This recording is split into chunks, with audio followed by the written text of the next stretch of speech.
मौजदीन।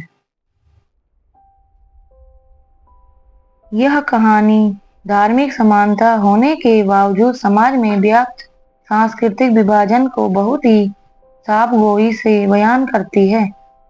मौजदीन एक बंगाली युवक है जो मदरसे में शिक्षा प्राप्त करने के लिए लाहौर आया हुआ है। वहां से उसे चंदा इकट्ठा करने के लिए कश्मीर भेज दिया जाता है। जब उसे पता चलता है कि कश्मीर में जंग होने वाली है तो वह भी उसमें शामिल होने के लिए वापस लौट जाने से इनकार कर देता है। वह मदरसे के प्रमुख को बांग्ला भाषा में एक खत लिखता है जिसे खुफिया विभाग के लोग कोड भाषा समझकर उसे जासूसी के इल्जाम में गिरफ्तार कर लेते हैं। गिरफ्तारी के दौरान उसे इतना टॉर्चर किया जाता है कि वह जेल में ही फांसी लगाकर मर जाता है। रात की तारीकी में सेंट्रल जेल के 2 वार्डन बंदूक लिए 4 कैदियों को दरिया की तरफ लिए जा रहे थे, जिनके हाथ में कुदालें और बेलचे थे। पुल पर पहुंचकर उन्होंने गार्ड के सिपाही से डिबिया लेकर लालटेन जलाई और तेज तेज कदम बढ़ाते दरिया की तरफ चल दिए। किनारे पर पहुंचकर उन्होंने बारादरी के बगल में कुदाले और बेलचे फेंके और लालटेन की मध्यम रोशनी में इस तरह तलाश शुरू की जैसे वो किसी मदफून खजाने की खोज में आए हैं। एक कैदी ने लालटेन थामे वार्डन को दरोगा जी के नाम से मुखातिब करते हुए कहा, दरोगा जी, ये जगह मुझे बहुत पसंद है। अगर हुक्म हो तो खुदाई शुरू कर दें। देखना जमीन नीचे से पथरीली न हो, वरना सारी रात खुदाई में गुजर जाएगी। कमबख्त को मरना भी रात को ही था। वार्डन ने तर्जुमाना और बेंजारी के लहजे में कहा। कैदियों ने कुदाले और बेलचे उठाए और खोदना शुरू किया। वार्डन बेंजारी के मूड में बैठे सिगरेट पी रहे थे। कैदी जमीन खोदने में हमातन मसरूफ थे। रफ्ता रफ्ता जमीन पर खुदी हुई मिट्टी का ढेर लग गया और वार्डन ने करीब आकर कब्र का मुआयना किया। जमीन चूंकि पथरीली नहीं थी, इसलिए वो बड़े इत्मीनान के साथ करीब ही एक पत्थर पर बैठा सिगरेट पीने लगा, जिसे लगाने के लिए उसने लालटेन मंगाई। खुदाई करीब करीब खत्म हो चुकी थी। वार्डन 2 कैदियों को लिए जेल की जानिब चला गया और 20 मिनट के वक्फे के बाद कंबल में लिपटी हुई कैदी की लाश लेकर वापस आया। दूसरा वार्डन जब तक सिले जमा करके लाया था, एक कैदी ने जो कत्ल के जुर्म की पादाश में सजा काट रहा था, कुदाले और बेलचे उठाए और कब्र के सिरहाने चंद कदम हटकर खड़ा हो गया। वार्डन ने बहुत ही बेरहम लहजे में उसकी तरफ देखकर कहा, ओ उल्लू के पट्टे, अपने अब्बा को लहद में उतारने में उनकी मदद कर। कैदी ने मुल्तजियाना लहजे में कहा, दरोगा जी, लालटेन पकड़ता हूँ। मैं नहीं चाहता कि इस मासूम और बेगुनाह को एक कातिल के हाथ छू जाए।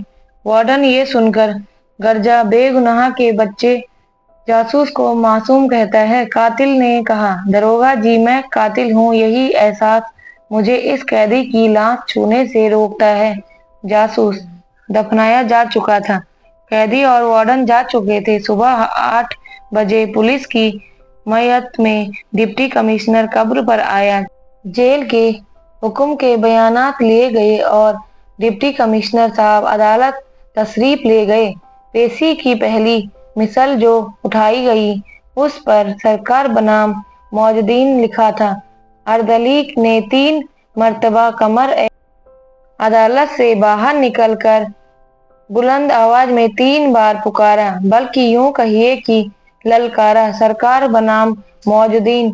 मौजदीन मौजदीन है, लेकिन ये आवाज बदकिस्मती से उस जासूस कैदी की कब्र तक न पहुंच सकी, या अगर पहुंची भी हो तो वो तामील के लिए न आया, शायद ये समझकर कि वो अब डिप्टी कमिश्नर के कानून की जद से बहुत दूर जा चुका है।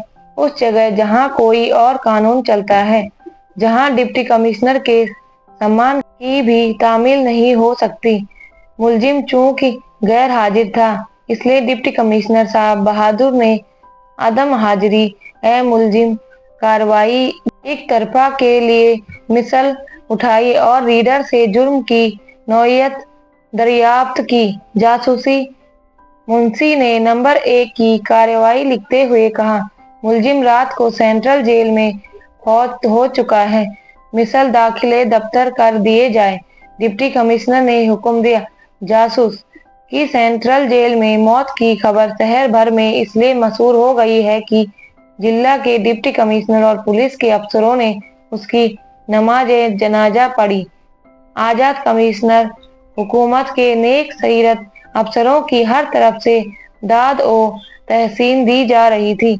मुझे जब इस वाक्य का इल्म हुआ तो मुझे 1 महीना पहले की एक शाम याद आई, जबकि मैं दार उल हुकूमत के एक होटल में बैठा डाक गाड़ी का इंतजार कर रहा था, जिसके जरिए से मेरे मरम्मत शुदा जूते रावलपिंडी से आने वाले थे। गाड़ी आने में खिलाफ मामूल देर हुई। मैं करीब करीब उठने ही वाला था कि एक गहरे सांवले रंग के आदमी ने, जिसकी उम्र 30 वर्ष के लगभग थी, मुझे अपनी तरफ मुतवज्जा किया। आप बहुत टाइम से बैठे किसी का इंतजार करते हो क्या? उसने मुस्कुराते हुए इस्तफसार किया। भाई, अजीब मुसीबत है, जूता फट जाए मुजफ्फर आबाद में तो मरम्मत के लिए रावलपिंडी भेजना पड़ता है। क्या अगर कोई ड्राइवर मेहरबान हो तो उसी के हाथ भेज देते हैं। आज मैं अपने मरम्मत शुदा जूतों के इंतजार में 3 घंटे से बैठा हूँ और कमबख्त डाक गाड़ी भी आज ही लेट हुई है।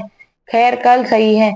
मैं ये कह कर उठने लगा तो उसने मुझे चंद मिनट मजीद इंतजार करने के लिए कहा। मैं उस अजनबी सूरत को देखता रहा जिसकी आंखों में इंतजार था, जिसके होंठ कुछ कहने के लिए बेताब थे। वो बीड़ी पर बीड़ी पिए जा रहा था और मेरे सामने वाली कुर्सी पर बैठा बार बार बाहर खला में देख रहा था।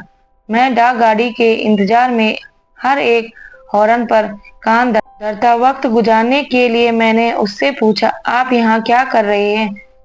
हम बैठे हैं, उसने इंतहाई सादगी से जवाब दिया। नहीं, मेरा मतलब है यहाँ आपका क्या कारोबार है? कारोबार कुछ नहीं करता, कश्मीर देखने का शौक था, चला आया।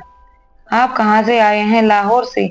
लेकिन मैं मशरिकी पाकिस्तान का हूँ, लाहौर में दीनियात की तालीम पढ़ता हूँ। मुझे गुफ्तगू के दौरान में उसने बताया कि वो जिस इरादे में जेर तालीम है, खैराती इरादा है, जहाँ के अरबाब आला रसीद बुक छाप कर जेर तालीम कम उम्र बच्चों को चंदे की फराहमी के लिए दूसरे शहरों में भेजते हैं। वो चूंकि कम उम्र बच्चा न था, इसलिए उसको बड़ी मुश्किलों के बाद सफीर बनाकर आजाद कश्मीर में चंदा जमा करने की इजाजत मिल गई। उसकी बातों में सादगी थी। महज कश्मीर देखने के शौक में उसने सफारत हासिल की थी। उसने ये भी बता दिया कि यतीम खानों के नाम पर भीखमंगों का नाम इदारों में शरीफ रखा है। जमा शुदा चंदा उनकी जेबों में जाता है और सफीर का गुजारा चढ़ावे की देंगों या मोहल्ले वाले की खैरात पर होता है। दीनियात की तालीम मसाजिद में दी जाती है। मुझे उसकी बातें सुनकर बहुत दुख हुआ। वाकई वो हमदर्दी के काबिल था।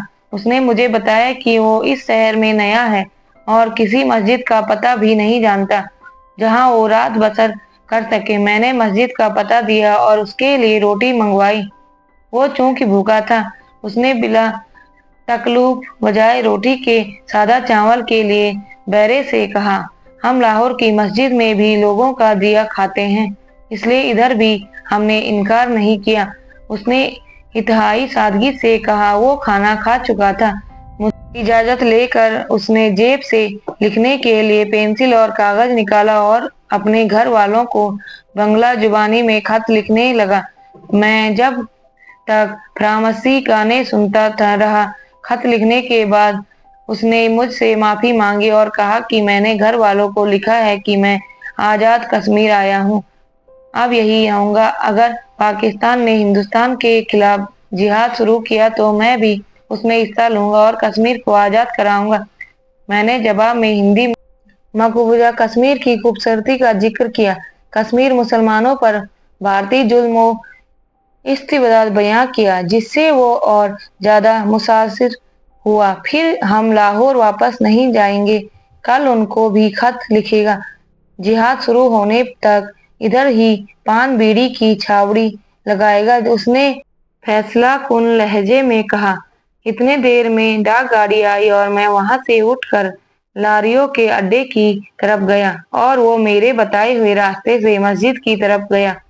اپنے جوتے ڈرائیور سے لے کر جب میں گھر کی طرف جا رہا تھا تو راستے میں CID کے ہیڈ کانسٹیبل نے مجھے آواز دی، جو میرا واقف کار تھا۔ میں نے رسمی طور پر ان کی خیریت پوچھی۔ وہ مشکوک نظروں سے مجھے دیکھ رہا تھا۔ رسمی باتوں کے بعد اس نے مجھ سے اس کالے آدمی کے متعلق پوچھا کہ وہ کون ہے جو آپ کے ساتھ ہوٹل میں بیٹھا تھا۔ میں نے مختصراً کہا، بھائی بنگالی ہے، آزاد کشمیر دیکھنے کا شوق تھا، چلا آیا، نام معز الدین ہے اور آج رات جامع مسجد میں گزارنے کے لیے گیا ہے۔ لیکن وہ تو ہوٹل میں بیٹھا کچھ عجیب و غریب زبان میں خط لکھ رہا تھا، مجھے اس پر کچھ شبہ بھی ہوا۔ ہیڈ کانسٹیبل نے رازدارانہ لہجے میں کہا، وہ عجیب اور غریب زبان نہیں، اس کی مادری زبان بنگلہ ہے۔ ہاں، تمہارے لیے عجیب اجنبی ہے۔ اتنے میں میرا مکان قریب آیا، میں خداحافظ کر کے گھر چلا آیا۔ مجھے یہ معلوم نہ تھا کہ CID والوں کو دن کی کارگزاری کی رپورٹ دوسرے روز صبح سویرے دفتر میں دینی پڑتی ہے اور اگر رپورٹ نہ دی گئی تو جواب طلبی ہوتی ہے۔ ہیڈ کانسٹیبل صاحب بھی دن کی کارگزاری میں کچھ نہ کچھ دکھانا چاہتے، اس لیے انہوں نے گھر جا کر حکومت کے صدر مقام میں ایک غیر ملکی جاسوس کی آمد کی رپورٹ اس طرح دی کہ دوسرے روز معز الدین پان فروختی کے لیے چونا کتھا خریدتا ہوا گرفتار کیا گیا۔ پان چونا کتھا بغیر بھی اس کی جاسوسی کی ایک کڑی بن گئی اور CID والوں نے مسجد رپورٹ دے دی کہ جاسوس چونکہ پان کھانے والا عادی ہے، اس لیے یہ اسٹاک خرید کر ہماری فوجوں کی پکٹوں کی پوزیشن دیکھنے پہاڑی علاقوں میں جا رہا ہے۔ دوستو، یدی آپ کو ہماری کہانی اچھی لگی ہو تو پلیز لائک، کمنٹ، شیئر اور سبسکرائب ضرور کرنا۔ دھنیہ واد۔